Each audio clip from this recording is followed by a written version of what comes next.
Hello! So today I'm going to be showing you how to make the stockinette stitch.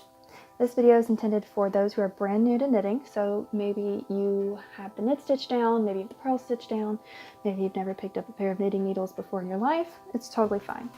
All you're going to need is yarn and a pair of regular knitting needles. Thicker yarn is going to be easier to knit if you're a beginner, and you're going to want to make sure that the size of your yarn matches the size of your needles. So if you look at the band around your yarn, it should tell you its size, this one's size 6, and the recommended size of the needle. So this yarn recommends size 13 needles. So first you're going to want to tie a slip knot and slip that over your needle, and that's your first stitch. And next you're going to want to cast on your remaining amount of stitches. And casting on is just a fancy term for putting new stitches on your knitting needle. So to cast on, you make a gun, you hold your pointer finger behind the yarn, you bring it towards you, and then you flip your hand around, and with this loop, you're just going to slide it over your needle, and then pull to make the yarn taut. And you continue this until you have cast it on however many stitches you'd like. So once you've cast it on, as you see I've done here, you're going to transfer your needle to your left hand. So the first row in the stockinette stitch is comprised of all knit stitches. To create a knit stitch, you're going to pick up your empty needle with your right hand. So for the knit stitch, you're going to insert your needle into the left side of this loop. So I'm going to stretch it out a little bit so you can really see. You simply slide the needle into the loop till it pokes through the back. You're going to take your yarn, you're going to wrap it around the needle, and pull it tight. And then you're going to scoop the needle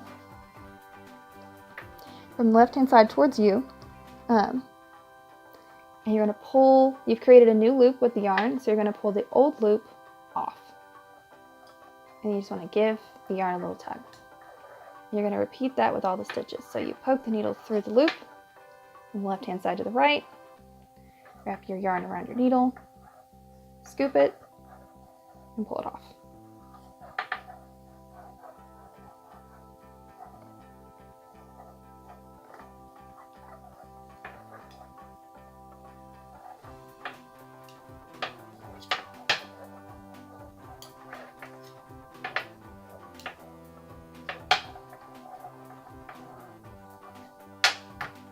All right, and so your first row is done.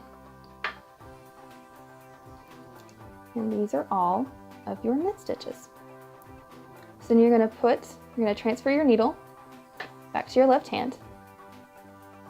And for this row, we're going to do purl stitches. So for a purl stitch, you're going to hold the needle in your right hand.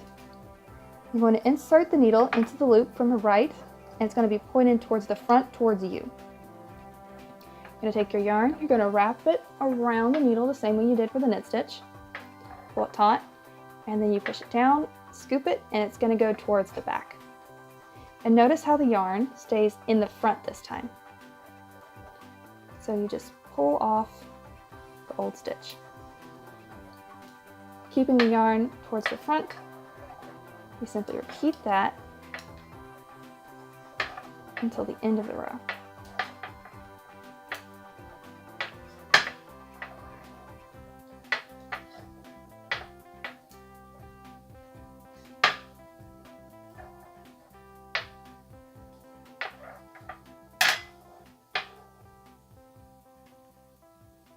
So once you have that done, you transfer it back to your left hand, and you repeat those two steps. So this is going to be a knit stitch, and when you're done and you flip it, it's going to be a purl stitch. And you're going to repeat for as many rows as you like until you get something that looks like this.